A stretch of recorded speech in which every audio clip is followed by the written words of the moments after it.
আসসালামু আলাইকুম। Department of English থেকে যারা এইবার পরীক্ষা দিতে যাচ্ছ ফার্স্ট ইয়ারে, তোমাদের সবাইকে আজকে ভিডিওতে স্বাগত জানাচ্ছি। আমার ওয়েবসাইটে দেওয়া যে সাজেশন রয়েছে সেই সাজেশনে তোমরা অবশ্যই দেখেছো যে মোট 13 থেকে 14টি প্রশ্ন পড়তে হবে ব্রড কোশ্চেন হিসেবে। এই 13 থেকে 14টি প্রশ্নের মধ্যে how does Ulysses represent the Victorian spirit in Ulysses, এই ইউলিসিস কবিতার মধ্যে ভিক্টোরিয়ান স্পিরিটটা সে কিভাবে রিপ্রেজেন্ট করেছে, এই তথ্যটা, এই প্রশ্নটা কিন্তু অত্যন্ত গুরুত্বপূর্ণ প্রশ্ন। এটা আমাদের পড়তে হবে, এটা নিয়ে আজকে আলোচনা করব। এই পুরো প্রশ্ন নিয়ে এমনভাবে আলোচনা করবো যাতে তোমাদের বুঝতে সুবিধা হয়। তাহলে আমরা যেহেতু এইখানে একটা এইজের কথা শুনেছি, ভিক্টোরিয়ান এইজ, এই ভিক্টোরিয়ান এইজটা বা ভিক্টোরিয়ান স্পিরিটটা একটা যুগের কথা কিন্তু বলা হয়েছে। সেটা যদি আমরা প্রথমে একটু বুঝে আসার চেষ্টা করি, আমরা জানি ভিক্টোরিয়ান এইজটা মূলত শুরু হয় 1800 1837 সালে queen Victoria অ্যাসেন্ডেড the thrown. Queen Victoria যখন সে তার সিংহাসনে বসে তখন থেকেই মূলত ভিক্টোরিয়ান যুগটা শুরু হয় এবং তার মৃত্যুর মাধ্যমে 1901 সালে ভিক্টোরিয়ান যুগটা কিন্তু সমাপ্তি ঘটে বা শেষ হয়। এই যে যুগটা, এই যুগের কিন্তু বৈশিষ্ট্যটা আমাদের যদি জানা থাকে তাহলে আমাদের প্রশ্নটা বুঝতে একটু সুবিধা হবে। আমরা একটু বৈশিষ্ট্যটা যদি বোঝার চেষ্টা করি তাহলে দেখব যে ভিক্টোরিয়ান যুগে বিশাল বড় বড় এক একটা জাহাজ নিয়ে সারা পৃথিবী ব্যাপী ব্রিটিশরা কিন্তু ব্যবসা বাণিজ্যের প্রসার ঘটিয়েছিল। তাহলে ব্যবসা বাণিজ্যের প্রসার যদি ঘটিয়ে থাকে তাহলে সেই ক্ষেত্রে কি হবে? সেই ক্ষেত্রে অর্থনৈতিক সমৃদ্ধি ঘটবে। একই সাথে দেখা যায় যে সারা বিশ্বের বিভিন্ন বাজারগুলো কিন্তু তারা দখল করে ফেলে এবং অর্থনৈতিকভাবে তারা অনেক সমৃদ্ধ হয়ে যায়। এইটার পাশাপাশি আরো একটা বিষয় হয়, ভিক্টোরিয়ান যুগে কিন্তু জ্ঞান বিজ্ঞানের ব্যাপক প্রসার ঘটে।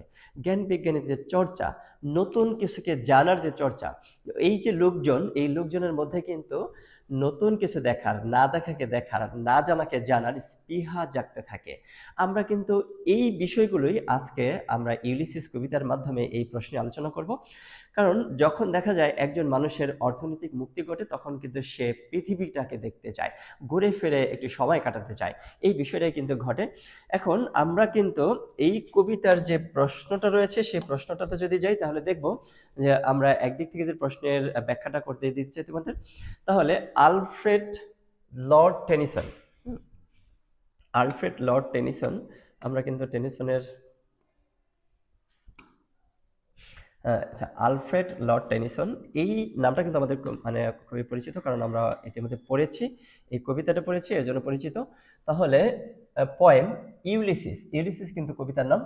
দ্য ক্যারেক্টার অফ ইউলিসিস, এই যে ইউলিসিস কিন্তু একজন ব্যক্তি ছিলেন, একজন যোদ্ধা ছিলেন।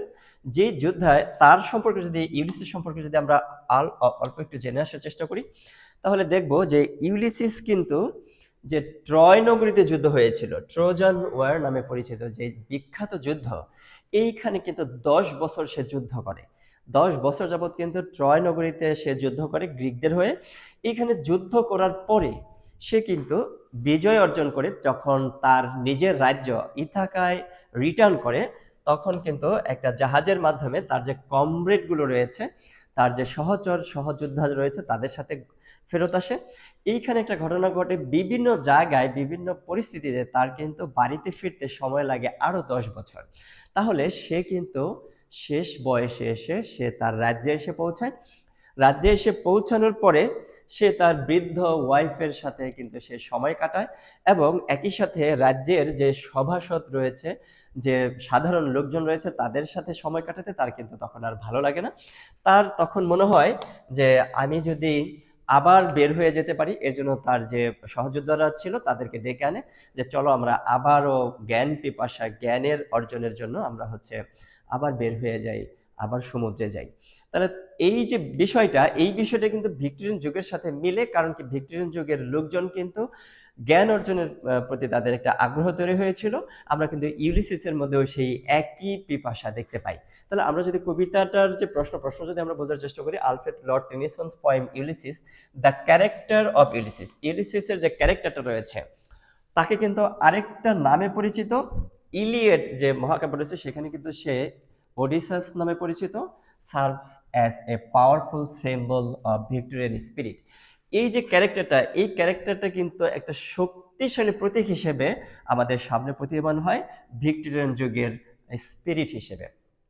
Reflecting the era's value of ambition. Era মানে যুগ, এই যুগের যে অ্যাম্বিশন, অ্যাম্বিশন মানে কি আকাঙ্ক্ষা, উচ্চাকাঙ্ক্ষা, প্রগ্রেস, অগ্রগতি, অ্যান্ড দ্য রিলেটলেস পারসুট, এবং অবিচল অনুসন্ধান করার যে ইচ্ছা, এই সব কিছুই কিন্তু ইউলিসিসের মাধ্যমে রিফ্লেক্ট ঘটে থাকে অফ মিনিং। আচ্ছা দেখি এখন এরপরে যদি আমরা একটু দেখার চেষ্টা করি, টেনিসন টেনিসন কিন্তু কবি, Tennyson wrote this poem during the height of the Victorian period. এই যে ভিক্টোরিয়ান যে পিরিয়ডটা ছিল, প্রায় হচ্ছে এইখানে 63 বছরের যে একটা যুগ ছিল, এই যুগের মাঝামাঝি সর্বোচ্চ পর্যায়ে যখন যে পৌঁছায়, তখন কিন্তু টেনিসন এই কবিতাটা লেখে।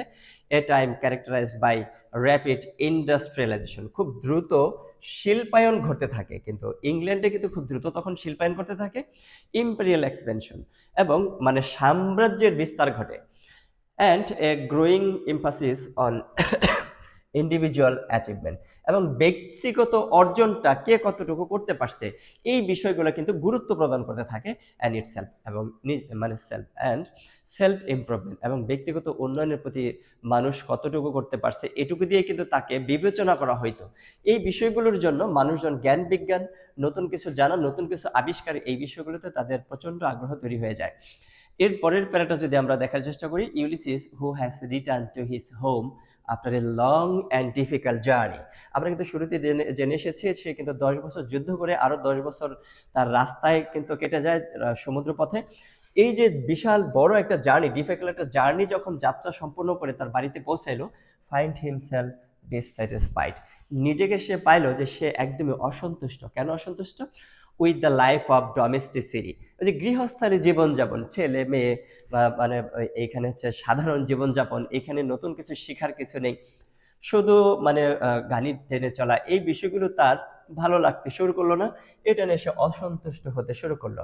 And routine that his rule as king, এখন একজন রাজাকে কিন্তু নির্দিষ্ট রুটিন মেনে চলতে হয়, নির্দিষ্ট সময় কোর্টে যেতে হয়, বিচার কাজ সম্পন্ন করতে হয়, ঝামেলাগুলো করতে হয়, এই বিষয়গুলো তার কিন্তু ভালো লাগতে থাকে না। অফ ইথাকা ডিমান্ডস, যা ইথাকায় প্রয়োজন হচ্ছিল। ইথাকা কিন্তু তার রাজ্যের নাম ছিল, ইউলিসিসের রাজ্যের নাম ছিল। ইথাকা কিন্তু একটা গ্রিকের একটা রাজ্য বা দেশ এখন। ইন দ্য পোয়েম, এই কবিতার মধ্যে হি এক্সপ্রেসেস, হি বলতে এখানে কে? ইউলিসিস। ইউলিসিস কিন্তু ব্যক্ত করতে চাইলো হিজ রিলেন্টনেস, রেস্টলেসনেস, অস্থিরতা, revealing A earning for the adventure. কিসের জন্য আকুলতা, ব্যাকুলতা? কিসের জন্য ব্যাকুলতা বা আকুলতা? এই যে সাহসিক অভিযান, অ্যাডভেঞ্চার, অ্যাডভেঞ্চার কিন্তু সমুদ্র যাত্রাকে আমরা বলি, সমুদ্র যাত্রায় যাওয়ার জন্য ব্যাকুল হয়ে গেল আবার সে। অ্যান্ড চ্যালেঞ্জেস, এবং নতুন নতুন চ্যালেঞ্জ ইন হিজ পাস্ট, অতীতে যে নতুন নতুন চ্যালেঞ্জগুলো সে গ্রহণ করছে, চ্যালেঞ্জগুলো মোকাবেলা করেছে, এগুলো সে আবার গ্রহণ করতে চাচ্ছে। Despite his advanced age, Ulysses rejects the idea of aging graceful into a life of আচ্ছা দেখি কমপ্লেন্সেসে, এখানে কিন্তু অসন্তুষ্ট শব্দটা ব্যবহার করতে পারবো। এই যে অসন্তুষ্ট হওয়া, এই বিষয়টা যদি আমরা আরেকটু দেখি, সে তো তার অনেক বয়স হয়ে গেছে, সে বৃদ্ধ হয়ে গেছে, এই বিষয়টা সে কিন্তু মানে মাথায় নিচ্ছে না, এবং সে বলতেছে যে শেষ বয়সেও আমি আমার জীবনটাকে উপভোগ করতে চাই, নতুন কিছু শিখতে চাই। এই যে এই বিষয়টা নতুন কিছু শেখার যে আগ্রহ, তার বয়স হয়ে গেছে, সে শারীরিকভাবে বৃদ্ধ হয়ে গেছে, দুর্বল হয়ে গেছে, এই সময়ে কিন্তু সে নতুন কিছু শিখতে চাচ্ছে, নতুন কিছু জানতে চাচ্ছে, দেখতে চাচ্ছে। এই যে আগ্রহটা এই বিষয়টা কিন্তু ছিল হচ্ছে ওই ভিক্টোরিয়ান যুগের একটা গুরুত্বপূর্ণ বিষয়। দিস ডিজায়ার, এই যে ইচ্ছা, ফর কন্টিনিউইং এক্সপ্লোরেশন, এই যে অন্বেষণ করা, চালিয়ে যাওয়া, an experience reflects Victorian idea, এইটাই হচ্ছে ভিক্টোরিয়ান আইডিয়াকে রিফ্লেক্ট করেছে, প্রতিফলিত করেছে। Of pushing beyond the limit of comfort, এই যে কমফোর্টকে ছেড়ে, কনভেনশনস, প্রথাগতভাবে যে এগুলো ছেড়ে, যে বৃদ্ধ হয়ে গেছে এখন একটু রেস্ট নিতে হবে, এই যে একটা প্রথা, এই প্রথাকে কিন্তু সে ভেঙে নতুন কিছু করতে চাচ্ছে। বৃদ্ধ বয়সে সে কিন্তু জার্নিতে বের হয়ে যেতে চাচ্ছে নতুন কিছু জানার জন্য। এমনকি সে জানে যে হয়তো সে আর ফেরত আসতে পারবে না, তারপরও কিন্তু সে যেতে চাচ্ছে নতুন কিছু জানার জন্য। Just as the Victorian Ira valued the expansion of empire, এই যে এম্পায়ার বিস্তৃতির যে মানে এইখানে একটা গুরুত্বপূর্ণ বিষয় ছিল, সেইটা যুগের এই গুরুত্বটা তুলে ধরেছে এখানে। And the exploration of new frontiers, এই যে নতুন নতুন সীমা আবিষ্কার করা, নতুন নতুন দেশ আবিষ্কার করা, এই সময় কিন্তু হয়েছে বেশিরভাগ ক্ষেত্রে। Ulysses logging for further adventure. Ulysses কিন্তু আরো বেশি অ্যাডভেঞ্চার করার জন্য চাইলো সে। এই যে এইখানে কিন্তু দেখতে পারলাম যে তার বয়সকে অতিক্রম করে সে তার যে সাহসিকতা দেখানোর চেষ্টা করলো। এখানে Ulysses logging for further adventure এমবডিস the same spirit. আগে যেরকম স্পিরিট নিয়ে গিয়েছিল ইয়ং কালে, সেই একই স্পিরিটে কিন্তু সে যেতে চাচ্ছে। অ্যান্ড বোল্ডনেস, একই সাহসিকতা নিয়ে। অ্যান্ড ফরওয়ার্ড লুকিং অ্যাম্বিশন, এবং অগ্রসর আকাঙ্ক্ষা নিয়ে, সামনের দিকে এগিয়ে যাওয়ার আকাঙ্ক্ষা নিয়ে সে এগিয়ে যেতে চাইল। His statement to strive, to seek, to find and not to yield. এই যে তার যে স্টেটমেন্টটা ছিল, এই যে এখানে কিন্তু এই বিখ্যাত একটা লাইন কিন্তু ইউলিসিস এখানে বলেছে। ইউলিসিসের কিন্তু এই বক্তব্যটুকু অত্যন্ত গুরুত্বপূর্ণ। এটাকে আমরা কোটেশন হিসেবে ব্যবহার করব প্রশ্নের মধ্যে। তাহলে টু স্ট্রাইভ, এগিয়ে যাওয়া, টু সেক, অনুসন্ধান করা, টু ফাইন্ড, খুঁজে বের করা, নট টু ইয়েল, আত্মসমর্পণ না করা। এই যে বয়স হয়ে গেছে, সে কিন্তু বয়সের কাছে আত্মসমর্পণ করতে চাচ্ছে না। এই বিষয়গুলি কিন্তু ভিক্টোরিয়ান স্পিরিট। আচ্ছা দেখি, এই বিষয়গুলো ইনক্যাপসুলেট করেছে দ্য ভিক্টোরিয়ান বিলিফ। এই যে Victorian belief in perseverance and the idea that one should never stop striving. যে একটা আইডিয়া, মানে এইখানে কিন্তু সহজে যে প্রচেষ্টাকে থামিয়ে দেওয়া উচিত না, এই বিষয়টা কিন্তু এখানে গুরুত্ব প্রদান করেছে। ফর প্রোগ্রেস, অগ্রগতির, অর পার্সোনাল গ্রোথ, অথবা ব্যক্তিগত যে বিকাশ রয়েছে, ব্যক্তিগত উন্নতি রয়েছে, যে এটুকু নিয়ে আমার চলবে, আর বেশি লাগবে না, এই বিষয়টাকে কিন্তু নিরুৎসাহিত করেছে। ভিক্টোরিয়ান যুগে কিন্তু আরো লাগবে, আরো এগিয়ে যেতে হবে, আরো কিছু খুঁজে বের করতে হবে, আরো কিছু জানতে হবে, এই বিষয়গুলো গুরুত্ব প্রদান করা হইতো। এই বিষয়গুলো ভিক্টোরিয়ান যুগের এই বিষয়গুলো মূলত ইউলিসিসের মধ্যে ব্যক্ত করা হয়েছে।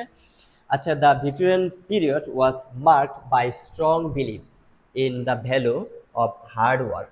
আচ্ছা, ভিক্টোরিয়ান যুগের কিন্তু এখানে গুরুত্বপূর্ণ একটা বিষয় কিন্তু মার্ক করা হয়তো কি, যে strong believe, value hard work. Hard work, কঠোর পরিশ্রমে কিন্তু তারা বিশ্বাসী ছিল, কঠোর পরিশ্রমে বিশ্বাসী ছিল। অ্যান্ড সেলফ রিলিয়েন্স, এবং নিজের প্রতি স্বনির্ভরতায় তারা বিশ্বাস ছিল, অন্য কারোর উপর সে নির্ভরশীল থাকবে না, এই বিষয়টা। অ্যান্ড ইউলিসিস, আচ্ছা, রিফিউজাল টু অ্যাকসেপ্ট দ্য প্যাসিভিটি, নিষ্ক্রিয়তাটাকে কিন্তু সে প্রত্যাখ্যান করেছে, রিফিউজাল করেছে ইউলিসিস। যে সে নিষ্ক্রিয় হয়ে শুধু বসে থাকবে, মৃত্যুর জন্য অপেক্ষা করবে, এইটা তার ভালো লাগেনি। আচ্ছা, অফ ওল্ড এজ, বৃদ্ধ বয়সের। আচ্ছা, রিজনেট উইথ দিস ইথোস, নৈতিকতা, ইথোস হচ্ছে নৈতিকতা বিষয় তুলে ধরেছে এখানে। Even his letter years, Ulysses insist on maintaining an active, আচ্ছা, পারপাসফুল লাইফ। এখানে সক্রিয় উদ্দেশ্যপূর্ণ জীবন এবং অ্যাক্টিভ জীবন যাপন করতে চাইছে, রক্ষণাবেক্ষণ করতে, মেনটেনিং করতে চাচ্ছে। Mirroring the Victorian drive to overcome obstacle. এই যে ভিক্টোরিয়ানদের যে একটা এখানে বিষয় ছিল, ড্রাইভ, অবস্টাকল বা বাধা, বাধাকে অতিক্রম করা, নতুন যে বাধা আসবে সেই বাধাকে অতিক্রম করে যেতে হবে। ভিক্টোরিয়ানদের যে এই বিষয়টা ছিল সেটা তার মধ্যে দেখা গেছে। অ্যান্ড অ্যাচিভ গ্রেটনেস, এবং তাহলে এইখানে কি অর্জন করবে, গ্রেটনেসকে অর্জন করতে হবে, এই বিষয়টা কিন্তু আমরা ইউলিসিসের মধ্যে দেখতে পেরেছি। আচ্ছা, moreover Ulysses rejection of A settle life, এই যে একদম সেটেল একটা লাইফ, কোনো ঝামেলা নাই, সে হচ্ছে থাকবে, খাবে, আরাম করবে, আয়েশ করবে, এই যে সেটেল একটা লাইফ, এই লাইফটা কিন্তু সে প্রত্যাখ্যান করেছে। এই লাইফটা কিন্তু সে পারতো, যে এতদিন আমি পরিশ্রম করেছি, এত কাজ করেছি, এত কিছু অর্জন করেছি, এখন একটু রেস্ট নেই, শেষ জীবনটা, এইটা কিন্তু সে প্রত্যাখ্যান করেছে, এটা কিন্তু সে গ্রহণ করেনি। আচ্ছা, রিফ্লেক্টস দ্য ভিক্টোরিয়ান অ্যাংজাইটি, উদ্বেগ অ্যাবাউট নেশন, অবস্থান, অ্যান্ড দ্য ফেয়ার, ভয় of losing one sense of purpose. এই যে কারো উদ্দেশ্য, যে এই উদ্দেশ্য হারানোর যে একটা ভয়, এই ভয়টা কিন্তু এখানে কাজ করেছে ইউলিসিসের মধ্যে আমরা দেখতে পেরেছি। ডিউরিং দ্য পিরিয়ড, এই পিরিয়ডের মধ্যে দেয়ার ওয়াজ এ টেনশন, একটা টেনশনও কিন্তু ছিল। কি tension? Between the comfort of material progress, এই যে ম্যাটেরিয়াল মানে বস্তুগত যে প্রোগ্রেস রয়েছে, মানে উন্নতি রয়েছে, and the need to find deeper meaning in life, জীবনের যে আরো গভীর অর্থ রয়েছে, এই দুইটার মধ্যে কিন্তু একটা কনফ্লিক্টও আমরা দেখতে পেরেছি। ইউলিসিস রেস্টলেসনেস, এই যে অস্থিরতা, সিম্বলাইজেস এ ফেয়ার, একটা ভয়কে কিন্তু এখানে আমরা মানে প্রতীকী করতে পারি। বিকামিং ইরিলভেন্ট, অপ্রাসঙ্গিক, of insignificant, and his desire to keep seeking and striving speak to a broader societal aspiration. আরো বড় যে সামাজিক যে বিষয় রয়েছে, আরো বড় যে পরিসর রয়েছে সেইখানে অবস্থান করার, সেইখানে পৌঁছানোর যে আকাঙ্ক্ষা, এই আকাঙ্ক্ষাকে কিন্তু এই ডিজায়ার কিন্তু আমরা দেখেছি যে অনুসন্ধান করার ইচ্ছা, প্রচেষ্টা করার ইচ্ছা, নতুন কিছু খুঁজে বের করার যে ইচ্ছা, এগুলো কিন্তু এখানে স্পিক করা হয়েছে, বলা হয়েছে বড় পরিসরে। আচ্ছা, এখন ফর কন্টিনিউয়াস গ্রোথ, আচ্ছা অবিচ্ছিন্ন বৃদ্ধি বা মানে উন্নতি অ্যান্ড অ্যাচিভমেন্ট এবং অর্জন, এই বিষয়গুলো কিন্তু ভিক্টোরিয়ান যুগের একটা স্পিরিট ছিল। ইন সাম, সংক্ষেপে যদি শেষে এসে আমরা এখন বলতে চাই, যে এখন কনক্লুশনে এসে যদি বলতে চাই, ইলিসিস রিপ্রেজেন্টস, ইলিসিস প্রতিনিধিত্ব করেছে দ্য ভিক্টোরিয়ান স্পিরিট, ভিক্টোরিয়ান যুগের যে স্পিরিটটা রয়েছে, যে শক্তিটা রয়েছে, যে মানে আত্মাটা রয়েছে, সেটাই কিন্তু এখানে প্রতিফলন করেছে ইলিসিস ক্যারেক্টারের মাধ্যমে, বাই সেলিব্রেটিং অ্যান্ড এন্ডিউরিং কোয়েস্ট। এই যে দেখো যে তার স্থায়ী যে একটা অনুসন্ধান করার ইচ্ছা, এই যে এইটা উদযাপন করার মাধ্যমে for self fulfilment, intellectual growth, বুদ্ধিজীবীগত বৃদ্ধি যে এটা রয়েছে, এই বিষয়টা উন্নতি, অ্যান্ড দ্য কারেজ এবং সাহস, টু ফেস দ্য আননোন, নতুন কিছুকে জানার, মুখোমুখি হওয়ার, নতুন কিছুকে মুখোমুখি করার। আচ্ছা, থ্রু ইউলিসিসের মধ্য দিয়ে Tennyson express the Victorian ideal that life should be an active. এই যে একটা ভিক্টোরিয়ান আইডিয়াল ছিল, এই শব্দগুলোর মধ্যেও কিন্তু আমরা এই বিষয়টা ক্লিয়ার করতে চাই, জীবন কেমন হওয়া উচিত, যে বয়সে থাকো, বৃদ্ধ অথবা ইয়ং, অ্যাক্টিভ থাকা উচিত, মানুষের একটা অ্যাম্বিশন থাকা উচিত, পারসুয়েট করা উচিত, অ্যাম্বিশনের দিকে তার অনুসরণ করা উচিত, এগিয়ে যাওয়া উচিত, রিগার্ডলেস অফ এজ, বয়সকে ব্যতি রেখে, বয়সকে মাথায় নেওয়া উচিত না, যে আমার বয়স হয়ে গেছে, আমার বয়স কম, আমার বয়স আরো আছে, এই বিষয়গুলো মাথায় নেওয়া উচিত না। অ্যান্ড সার্কামস্টেন্স, এবং পরিস্থিতি যাই হোক সেটা মাথায় নেওয়া উচিত না, এটাকে ওভারকাম করার জন্য চেষ্টা করতে হবে। তাহলে ইউলিসিস থেকে কিন্তু আমাদের আরো একটি প্রশ্ন পড়তে হবে, দুইটি প্রশ্ন পড়লে আশা করি যে কোনো একটি প্রশ্ন অবশ্যই পরীক্ষার মধ্যে লিখতে পারবে। তাহলে আশা করি তোমাদের এই বিশ্লেষণটা কিছুটা কাজে লাগবে, এবং তোমরা এই নোটগুলো তোমাদের দিয়ে রাখবো, আমার ওয়েবসাইটে থাকবে, সেখানে longpoolbd.com ওয়েবসাইটে থাকবে। এই ওয়েবসাইট থেকে তোমরা নোটগুলো নিয়ে আশা করি তোমরা পড়ে ফেলবে এবং এটা পরীক্ষায় অ্যান্সার করতে পারবে। ধন্যবাদ সবাইকে আজকের ক্লাসটি উপস্থিত করার জন্য।